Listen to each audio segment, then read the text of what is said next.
Hello everyone, let's see how to calculate net profit in Excel. So here you can see I have data, product list, sales revenue, cost of goods sold, operating expense and tax. And here I'm going to calculate net profit.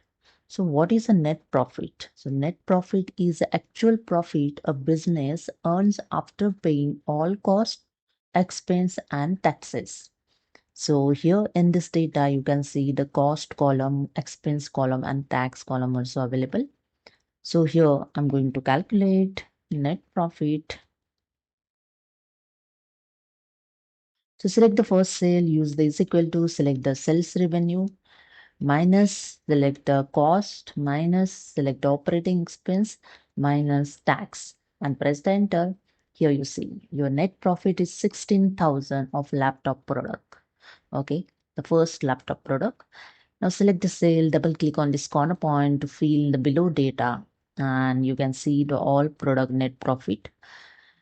So that's it. This is the way you can calculate net profit in Excel. Hope you understood. Subscribe to the channel. Thank you.